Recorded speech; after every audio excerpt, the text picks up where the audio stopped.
Tapi mungkin ini salah satu yang jadi menarik juga karena di sosial media tuh kayaknya nggak pernah turun trennya gitu ngomongin soal working holiday visa. Bahkan aku sempat kepikiran untuk working holiday visa untuk ngambil program WHV ini ke negara kangguru. Nah, kita belajar sekarang gimana caranya supaya bisa kerja di luar negeri dan menjadi orang yang benar-benar sukses. Sekalian kita juga mau cari tahu apa sih bedanya kerja di luar negeri dan di Indonesia gitu. Yes. Bisa jadi pelajaran juga buat kita. Kita udah kedatangan sama Mas Audi Melsom di sini. Selamat sore. Selamat sore Mas Audi. Thank you, selamat sore. Terima kasih sudah Eza. menerjang kemacetan tendean dan berada di gedung ini. Gimana rasanya kembali lagi ke Tanah Jakarta? air. Sudah berapa lama nggak balik lagi ke Jakarta? Sebelumnya kan Mas Audi di Australia tahunya kita. Sebenarnya sering balik sih, sering bolak-balik ke Indonesia dalam 3 tahun terakhir ini habis COVID. Terus ke Jepang juga karena istri orang Jepang kan. Sebelumnya terima kasih nih udah diundang di acara ini. Sama-sama. It's a pleasure. Yes. Mungkin kita akan perkenalan dulu deh Mas Audi sebetulnya kenapa hari ini kita ngomongin soal kerja di luar negeri gitu. Apa sih sebetulnya cerita atau mungkin Kak Audi pengalaman yang udah dimiliki sama Kak Audi juga dan program apa yang diikuti sampai akhirnya sekarang udah tahun ke 7 plus ya bekerja di luar negeri. Hampir 7 tahun. Hampir 7 tahun. Oke. Mendekati. Gimana pengalamannya program WHV betul ya? Dari tahun berapa? Iya, saya dulu WHV itu start tahun 2017 sebenarnya. Tapi saya baru berangkat tahun 2018. Jadi saya waktu itu masih kerja sebagai karyawan swasta di televisi juga, di industri televisi. Dan akhirnya saya memutuskan resign, pindah ke luar negeri, ke Australia karena mendapatkan kesempatan melalui work and holiday visa. Waktu itu tahu WHV riset sendiri atau agak dari testimoni dari teman juga, kisah sukses teman sendiri juga? Kebetulan sahabat saya udah jalan duluan ya tahun 2015. Jadi kemudian saya mau daftar tahun 2016 tapi karena kurang persiapan dan saya masih pengen kerja waktu itu di Indonesia, masih pengen lanjutin karir saya, akhirnya saya baru daftar tuh tahun 2017. Awalnya gitu tahu dari sahabat. Oke. Bersama, berarti sama di Australia juga? Iya di Australia juga. Tapi sebelumnya emang udah pengen keluar negeri. Udah dari zaman kuliah dulu tahun 2007-2008 tuh udah pengen keluar negeri. Udah sering traveling sebelumnya, backpackeran. Jadi karena kita suka backpackeran, kita berpikir gimana caranya bisa berkarir di luar negeri. Terus bisa bersosialisasi juga dengan banyak penduduk dunia gitu loh, banyak background latar belakang ya. Jadi bagian dari global citizen ya. Iya itu yang pengen sih yang.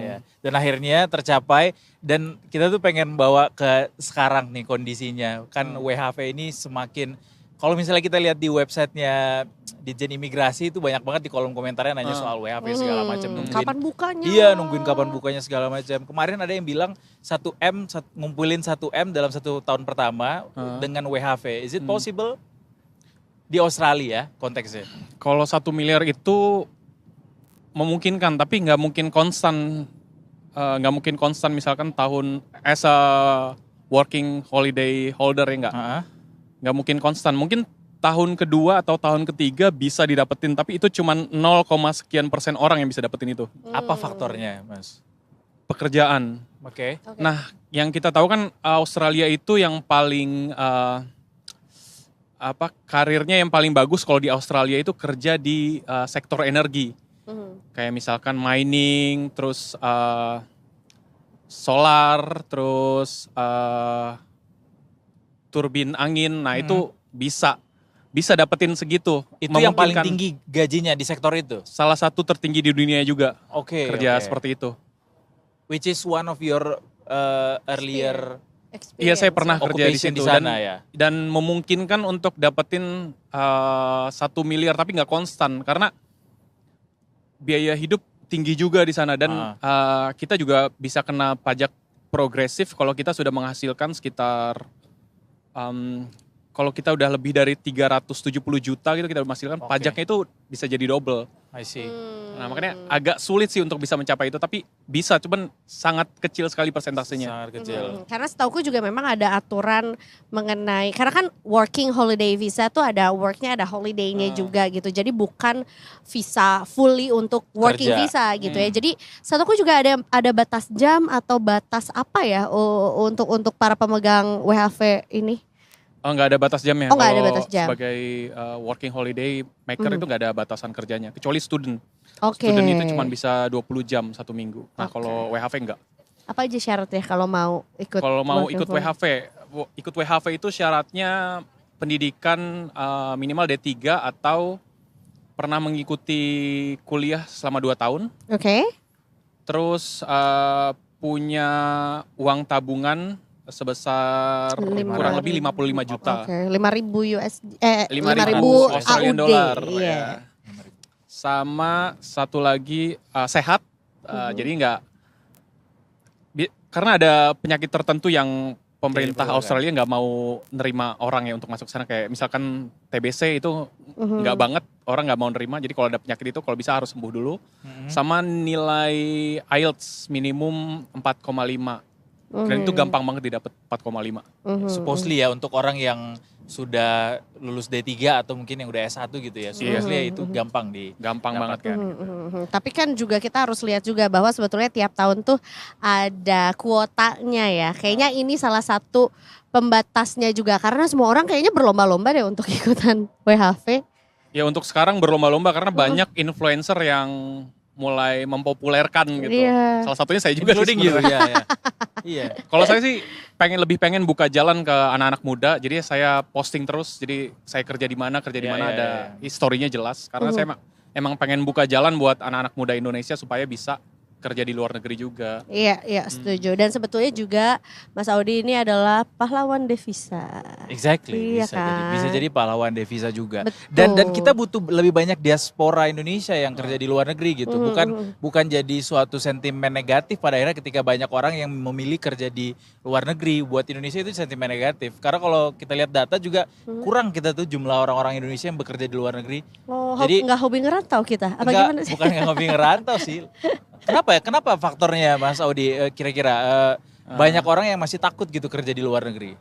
Iya banyak ketakutan terus terutama keluarga ya. Kalau kita kan kita Sangat diwajibkan family untuk oriented ya? family. Kita bantu keluarga setelah sukses kita misalkan di bis kerja bantu keluarga. Mungkin salah satunya itu ada ketakutan nggak bisa ngebantu keluarga. Terus kita terlalu terbiasa difasilitasi gitu apapun. Makanya orang Indonesia yang keluar negeri itu rata-rata nanyanya lewat agent mana, lewat LPK mana. LPK itu lembaga pencari kerja mana gitu ya. Padahal itu bisa ada beberapa visa yang bisa diakses secara mandiri. Kayak misalkan sponsorship visa gitu. Kita punya skill apa, punya pengalaman apa di Indonesia itu bisa kerja di luar negeri juga. Terus ada lottery visa yang di Amerika itu diundi setiap bulannya untuk bisa kerja di Amerika dan jadi warga negara Amerika. Terus di New Zealand ada juga specialty visa itu buat orang yang skilled misalkan punya background sebagai pekerja di rumah jagal sebagai slaughter itu ada karirnya di sana. Terus ada juga yang hubungannya sama agama misalkan mau kerja mau jadi apa sih di sini istilahnya marbot ya yang ngurus masjid itu ya. Iya, marbot. Nah, itu ada juga di luar negeri, ada visa untuk itu gitu. Dan itu bisa jadi langkah awal kita buat berkarir ke luar negeri gitu loh. Entah apapun visanya banyak jalan sebenarnya, nggak harus bergantung sama lembaga pencari kerja atau agent gitu. Jadi balik lagi ke literasi kita juga masih kurang ya terkait kerja di luar negeri ini ya. Iya, sangat kurang. Akses-aksesnya juga masih kurang diketahui gitu. Iya, mungkin Judul talk show lagi segmen kita kali ini kan emang seenak itu kerja di luar negeri gitu. Nah, Apa yang bisa di-share mungkin gak enaknya. Kalau enaknya mungkin banyak banget kita denger ya, bahwa Iya. gajinya tinggi. Kalau kerja jadi buruh kasar di Indonesia tuh mungkin gajinya sekian, tapi di luar negeri bisa sampai berkali lipat gitu. Oke lah, negara maju anyway. Tapi gak enaknya apa Mas Odi? Gak enaknya dulu yang paling pertama yang jelas jauh dari keluarga yang gak enaknya ya kan. Terus Gak kita, ada nasi padang. nah itu baru mau saya omongin. Gak ada sambel. Ketebak. Iya itu, nggak enaknya itu. Harga makanan Indonesia tuh mahal di luar negeri. Iya. Terus apa lagi ya? Weather ada problem dengan itu Nggak mungkin? ada, saya lebih enak di sana karena Oh. musimnya ganti-ganti gitu. Oh, jadi gak bosan Nggak bahkan bosan. ya? Oke. Iya. Nggak panas terus, nggak dingin terus, enak Oke. deh pokoknya. Gak ada polusi. Iya, iya. Terus Enaknya apa apa lagi? lagi ya? Apalagi Secara pajak penghasilan yang dipotong gitu kan, karena kan gimana pun juga jadinya kita nyampe ke sana jadi WNA-nya mereka lah ya, karena kan pasti juga dikenakan pajak yang lebih besar dibandingkan dengan warga negara asli Australianya. Itu sebetulnya gimana tuh hitung-hitungannya, karena kalau penghasilan makin besar kayaknya potongannya juga makin besar, kayaknya begitu. Ya pajaknya lumayan tinggi ya, kalau working holiday maker itu pajaknya 15%. Oh oke. Jadi begitu kita sudah Itu pajak penghasilan. pajak penghasilan ya dipotong 15% Wow. setiap gajian. Tapi gajiannya enak mingguan. Terus kalau kita udah menghasilkan lebih dari, Bahaya tuh check outnya sering kalau mingguan mending bulanan. ini mudah-mudahan saya nggak salah ya infonya ya.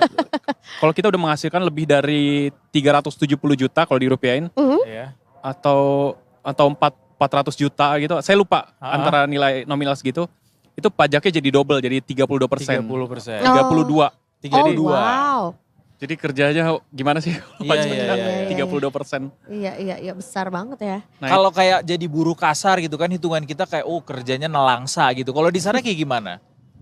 kerjanya mereka nggak Diskriminatif. diskriminatif, terus nggak terlalu melihat strata apa sih feodal, nggak terlalu Masa sih? kelas sosialnya nggak terlalu gap antara kelas sosial pekerjanya nggak terlalu kayak kita gitu loh. Hah? Kayak tadi yang saya omongin, kalau ada baru yang viral saat ini, ada guru honorer Iya. terus kerja jadi pemulung. Pemulung. Orang-orang netizen malah ngelihatnya iba gitu, ngelihatnya kasihan gitu. Kalau di sana nggak ada tuh yang gitu-gitu mental seperti itu. Ya, nggak perlu dikasihanin, harusnya diapresiasi gitu. Justru jadi inspirasi gak sih? Kayak, Iya, oh you gotta work harder gitu sama kayak dia gitu. nggak ada yang salah dengan pekerjaan sebagai labor atau apa gitu. Nggak ada pekerjaan rendahan, nggak ada gitu. Iya di sana lebih diapresiasi ya Iya, lebih sebetulnya. diapresiasi. Every single pekerjaan gitu. Tapi sebetulnya kan tadi Mas Odi juga sempat ngomong pernah di slaughtery, pernah di konstruksi, pernah di ya macam-macam lah bidangnya. Susah nggak sih shiftingnya dari antara satu pekerjaan dan yang lainnya? Apalagi bidangnya ekstrim nih perbedaannya gitu. Nah, nggak susah. Oh gitu ya. Nah, yang saya surprise tuh begitu di Australia, orang untuk mulai karir lain dari karir sebelumnya itu gampang gitu. Kayak misalkan kita mau jadi dokter, atau kita tiba-tiba mau jadi electrician atau apalah. Nah itu kita masih bisa ngejar gitu, dan orang oke aja gitu. Mau jadi dokter di usia 30 juga nggak kenapa-napa gitu. Mau jadi polisi di usia 35 juga nggak ada problem soal itu. Jadi nggak ada batas umur. Nggak ada batas umur. Nah itu enaknya itu. Batas umur. Ya menyebalkan Enak ya, sih kayak kita udah 30 sekian tapi masih Iya. bisa milih kerjaan Iya, shifting kemana iya, gitu. iya, iya, Masih iya. bisa switch karir dengan baik gitu. Jadi Iya. gak ada tuh dibutuhkan lowongan pekerjaan ini. 1, usia segini. 2, berpenampilan menarik gitu tuh gak ada ya. Berpenampilan menarik tuh katanya kan di sana nggak ada syarat itu ya katanya. Nggak ada, saya nggak Kayak pernah kecuali nemu. sehat gitu ya. Mungkin sehat Kecuali mungkin jasmani jadi dan model ya. rohani. Iya, Itu sehat, pasti iya, sehat pasti ada pasti, kan sehat gitu. pasti. Tapi kayaknya kalau berpenampilan menarik ya mau jadi apa? Menarik Makanya menarik. ya tergantung mungkin bidang pekerjaannya apa. Iya gitu kalau model mungkin cocok gitu ya, Ya disuruh iyalah, lampirin foto betul, misalnya. betul. Oke ada hubungannya. Tapi kayak Iya. di kita kan masih ada pekerjaan lo sebenarnya nggak butuh, lo tak akan terlihat seperti apa, tapi masih tetap disuruh lampirin foto dan berpenampilan menarik gitu. Di sana ditemui nggak pekerjaan, cara-cara pekerjaan kayak gitu? Saya belum pernah nemuin sih. Bahkan Belum ya? untuk kita apply CV aja itu nggak diperlukan foto sebenarnya. Oh. Jadi apa? Apa aja yang bisa, misalnya kita apply? Makes mikes Sorry Mas. Pengalaman aja. Pengalaman sama strong point-nya di mana gitu. Iya. Kita. Skill-nya ya. Iya. Mhm. Nanti kita bakal ngobrol langsung sama HRD. Kalau kita apply kerjaan tuh ngobrol. Terus dalam hari yang sama udah langsung direkrut. Jadi nggak menghabiskan waktu harus beli materai atau apa. Langsung diterima. Kayak Mas Audi kan juga ya background pekerjaan sebelumnya adalah jurnalis gitu. Kerja di media. Kemudian masuknya malah pekerjaan pertama adalah renewable energy. Gimana cara bisa diterima dengan background kayak gitu kerja di perusahaan yang sama sekali berbeda gitu? Nah saya juga surprise ya. Karena di Australia itu kayak budayanya orang-orang tuh kalau speak up artinya kamu bisa gitu loh. Kalau kamu presentasiin diri kamu dan bilang kamu pede, bilang kamu bisa artinya kamu bisa. Ya udah gitu aja. Kerja Jadi modalnya dimanapun, confidence saja. modalnya confidence saja. Seriously? Saya Iya, serius. What happened on kualifikasi day secara- one gitu kayak, halo saya harus ngapain nih? Pasti ada yang ngajarin gitu ya? Atau gimana? Ya pasti sih ada hal seperti itu, tapi kan kita dilatih lagi, di training Iya lagi. sih, Biasanya iya. seminggu awal tuh di training, Oke. kalau emang kamu oke udah langsung gitu. Kayak nih contohnya, kayak saya mau kerja jadi supervisor di pabrik kentang pada saat itu. Dari awal ke HR saya udah bilang saya pengen jadi supervisor di sini. Nah di hari ketiga itu saya udah langsung dilatih untuk bisa dapetin posisi itu gitu. Dan akhirnya saya dapat posisi itu dan emang saya juga nggak nyangka gitu loh. Jadi kalau lo memang pengen ke situ, oke, tunjukin kemauan lo sebesar apa, nanti gue bantu untuk bisa sampai ke situ gitu. Iya, sebenarnya ada alasan ya sih kenapa kayak gitu. Karena sebenarnya gaji supervisor dan gaji employee biasa itu nggak beda jauh, bedanya cuman beberapa dolar. Jadi kita nggak one man show kayak di sini. Iya. Salah nggak sih kayak gitu nggak? It could be better harusnya ya di sini ya. Ada politik-politiknya juga nggak di sana kerjanya? Ada kalau bahas ada juga kayak gitu. Politik Kayak yang ngejilat gitu ada nggak? oh ada Ngejilatnya gitu, ngejilat. di mana-mana ada sih, tapi nggak Ada ya? nggak terlalu. Iya. Ada kalau misalkan anaknya si bos perusahaan itu mau kerja sama kita, ya langsung dimasukin atau saudaranya gitu, langsung tetap dimasukin ada. posisi tertentu tetap ada gitu. Privilege tuh does real exist ya. Iya tetap ada. All tetap around ada. the world. All around the world, Iya, iya. Tapi mereka bisa jadi teman kita gitu, walaupun kita juga levelnya bukan dia, tapi mereka jadi teman kita, ngeblend sama kita gitu. Oke. Enggak. Juga dapat langsung posisi tinggi tuh anaknya kalau mau. Biasanya langsung dapat posisi tinggi, gitu. tapi tetap CS gitu. Tetap Kita CS. biasanya manggilnya mate. Oh mate Oh. ya. Hey, mate. What up mate? How's going mate gitu. Tapi juga aku sempat baca juga case-nya bahwa ya karena saking populernya working holiday visa ini dan ya peminatnya juga banyak, akhirnya banyak yang berpikir ya udah sampai Australia aja dulu baru terserah deh gimana entar gitu. Itu sebetulnya Harusnya gimana? gitu. Karena kan sebetulnya yang ditakutkan adalah udah nyampe sana pekerjaannya malah nggak dapet. Walaupun sebetulnya itu nggak pernah kejadian ya sama Mas Ode juga. Tapi sebetulnya case itu ditemukan juga gitu. Ada tipsnya mungkin untuk teman-teman yang mau coba working holiday visa? Ya seperti yang kita obrolin tadi, kalau saya tuh sebelum migrasi ke Australia tuh saya emang suka traveling ya ke negara lain gitu, traveling secara backpacker gitu loh. Jadi mental itu udah keasah, mental udah nggak takut gitu loh, mau kemanapun gitu loh. Jadi begitu di sana, saya itu cuma ngabisin sekitar $500 atau 5 juta rupiah lah pada saat itu. Untuk mencari pekerjaan. Untuk cari kerjaan. Saya benar-benar saya bawa 10 juta, 1000 Australian dollar gitu ke sana. Dan itu cuma habis 500. Lah kan modalnya harus 5.000 bukan? Enggak, itu cuma syarat aja. Oh cuma syarat aja ya. Syarat. Jadi di sana nggak dicek lagi apa kalau beneran bawa segitu apa enggak?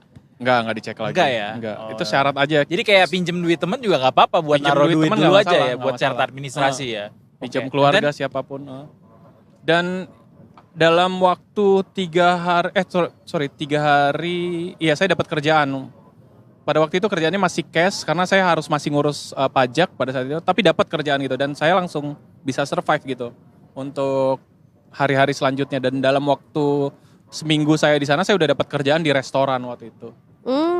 Sebagai kitchen hand. Ya udah survive saya di sana. gaji terendah berapa Mas yang didapatkan di sana dan apa pekerjaannya? By hour? Per week? mungkin lebih enak dihitungnya per week aja. Di Iya. sana gajinya per minggu. Dan normalnya gaji per minggu itu orang bisa dapetin 30 sampai 40 juta. Itu udah normal ya, udah. Per minggu. Iya, udah gampang, pekerjaan gampang banget itu udah segitu dapetnya. Contohnya apa tuh pekerjaan gampang banget itu? Kerja cuci piring gampang. Itu paling gampang ditemuin kalau mau survive di luar negeri. Jadi kerja tukang cuci piring aja ya? Iya. Nggak ada Gampang, language aman. barrier tuh di situ? Nggak ada. Karena tugasnya emang cuma nyuci Kecuali piring aja. pick-up-nya bisa ngobrol Kak. Iya. Kayak di beauty Bisa. and film. Iya benar. Jadi kayak ngobrol nih bahasa Inggris. Gitu. Ngerti Inggris dikit lah yang jelas. Tapi ya itu paling gampang dimanapun, di Sydney, di Melbourne. Dalam hari yang sama udah bisa langsung dapat kerjaan itu. Tapi kan biaya hidupnya tinggi, gimana tuh? Iya, biaya hidupnya tinggi tapi kan Kebayar. gajinya tinggi juga. Iya sih. Biaya hidup tinggi itu relatif atau memang segitu tingginya minimal gitu? Berapa sih biaya hidupnya? Biaya hidupnya saya biasa ngabisin, kalau dulu waktu saya single itu saya cuma ngabisin sekitar $1.000, 10 juta ya sebulan. Sebulan. Ya. Oh, sebulan. Wah banyak Oh, hematnya tuh $1.000. iya dong. Iya, jadi kalau misalkan hitungannya rata-rata kita dapat 40 juta, 30 juta saya bisa tabung gitu. Iya. Dan menuhin gaya hidup, Itu lifestyle. ini banyakin masak di rumah gitu, bawa bekal gitu-gitu. Ya tetap ini juga makan Tetap juga makan di luar juga. Saya udah ngitungnya kayak makan di kafe itu, ini kan beberapa jam gaji gitu. Iya, iya. Maksudnya Ah, ngopi di luar sama ngopi di sini kayak nggak dianggapnya di sini kayaknya mewah banget kan ngopi. Kalau di sana kayak biasa aja gitu. biasa aja. Ngopi di coffee shop gitu. Iya. Jadi banyak sekali ya. Kalau misalnya boleh bisa menjadi, kan Mas Audi juga masih memegang paspor Indonesia anyway. Jadi otokritik gitu buat negara kita. Apa aja sih yang bisa diperbaiki dari mulai budaya kerjanya dan bagaimana orang bisa mendapatkan kesempatan kerja lebih banyak gitu. Apa yang bisa jadi kritik gitu untuk di Indonesia sendiri, Mas Audi? Ya dikritik soal syarat pekerjaan itu ya, menurut saya itu menghentikan rezeki orang banget. Kayak misalkan harus minimal 25 tahun atau minimal 30 tahun kerja ya. Padahal sebenarnya orang itu kalau dikasih kesempatan dia pasti akan berkembang gitu loh. Dan saya buktiin itu gitu. Saya nggak punya pendidikan di bidang yang sama pekerjaan saya, tapi saya bisa buktikan kalau saya bisa gitu loh. Pada akhirnya seperti itu gitu. Makanya saya jadi pede banget ini kan, saya mau pindah ke Jepang gitu, ke negara lain lagi, dan saya juga tenang-tenang aja sampai sekarang gitu. Karena saya yakin itu gitu. Nah itu sih yang menurut saya konyol sih. Ngentiin Batasan rezeki. umur ya? Iya, persyaratan umur, persyaratan apalagi good looking atau apa. Nah itu kalau kita lihat kayak maskapai penerbangan, kalau misalkan kalau Virgin Australia atau enggak Emirates kan itunya pramugarinya tua-tua kan. Iya, berusia lah ya. Jadi masih oke kan? Iya, bukan berarti jadi minumannya salah gitu yang dianterin ya, Iya, gitu. Atau nggak bisa ngasih tahu cara pakai seat belt, Iya masih bisa lah. masih bisa lah. Tapi mungkin gitu. saya ngelihatnya itu karena Indonesia populasinya banyak ya. Iya, pencari kerjanya juga banyak. Jadi mungkin Jadi- yang meng-hire juga punya banyak opsi. Gitu Banyak kali opsi, ya. jadi alasannya gitu. Tapi itu merusak kalau kayak gitu loh. Iya, iya. Menurut saya. Kalau kata pengamat sih bilangnya kita tuh di Undang-Undang Ketenaga Kerjaan nggak ada sebenarnya syarat umur itu nggak ada, tapi itu dibikin sama perusahaan, jadi kebijakan perusahaan. Dari praktisi HR juga bilang sebenarnya kita juga itu jadi kritis sih. Cuma ya perusahaan kebijakannya seperti itu, that's why akhirnya jadi masukan yang mudah-mudahan bisa diterima lah gitu ya buat Ya. Itu bisa dibilang diskriminatif Dunia nggak sih usaha. hal kayak gitu? Iya, sih, somehow ya. Betul, Bisa somehow. Ya sama satu lagi, kalau di luar negeri kan ada lagi mereka kalau di Australia ada LGBTQ. Ya. Dan itu ya masih oke gitu loh. Oke, jadi tidak memandang Nggak Gender. memandang gender juga. gender. Oh. Ya. Ya, Baik. ya, itulah mungkin semoga ada yang mendengarkan. Iya. Karena ada sentimen tertentu kan biasanya kadang-kadang entah dari background apa. Terlepas dari apapun orientasi seksual Anda, harusnya bisa mendapatkan kesempatan yang sama dengan yang lainnya gitu Iya. ya. Terutama wanita juga bisa dapat kesempatan yang sama. Betul, harusnya. termasuk Setuju. wanita juga. Setuju. Terakhir deh Mas Audi, terakhir banget, singkat saja. Kan kita ada wacana untuk cuti hamil gitu untuk wanita Ya, dan bisa cuti 6 sampai 6 menstruasi. bulan ya. Betul. Bahkan diperpanjang. Oke. Kalau pria bisa sampai 40 hari gitu menemani istri. What do you think about it? Itu apakah sudah cukup Setuju baik? sih. Hmm? Ya karena di sana juga ada cuti hamil. Untuk pasangannya, untuk cowok, untuk pria. Untuk pria? Iya, Untuk jadi pria kan juga. mendampingi Oh, iya. istrinya lahiran sampai berapa hari pertama? 40 hari. 40 hari pertama. Iya ada opsinya kalau di sana. Karena Mhm. kan di sana ada beberapa jenis opsi untuk kerja, ada full time, ada casual, ada part time gitu loh. Nah itu bisa switch dulu kerjaannya kalau mau kayak gitu ya. Kalaupun full time juga liburnya di sana lebih lama. Untuk jatah cutinya lebih lama. Kalau di sini kita dapat 12 Batasan ya. Gampang nggak ngambil cuti? Gampang ngambil cuti. Gampang ya. Ditanya nggak mau kemana atau alasannya apa? Ditanya. Tapi ada yang namanya sistem unpaid leave. Iya. Jadi mau full time atau casual unpaid leave. Karena kayak saya bisa, misalkan saya mau ke Jepang. Karena dalam setahun saya suka ke Jepang kan. Ngabisin waktu 1 bulan atau 2 bulan gitu. Saya pakai unpaid opsi leave itu. Dan Unpaid jadi leave. balik lagi udah langsung ada lagi kerjaannya gitu ya. Ada sistem seperti itu jadi. Iya, seru. Oke. Oh, ya, Terima kasih semoga ya. banyak Mas Audi. Mudah-mudahan buat teman-teman yang berniat gitu untuk kerja di luar negeri bisa punya semangat. Betul. Dan tadi tipsnya udah dibagiin juga sama Mas Audi gitu ya. Yang penting confidence ya Mas ya. Betul. Confidence dan semangatnya ya. Dan Tergantung di mana kita berada kayaknya. Iya. Dan ya tetap sih mengasah skill juga tetap perlu lah Harus, ya. harus. Tetap Penting perlu mengasah skill juga ya, dan banyak baca kali ya, banyak cari informasi. Termasuk. Nah, itu Apa penting. saja yang mungkin bisa menjadikan atau kesempatan juga.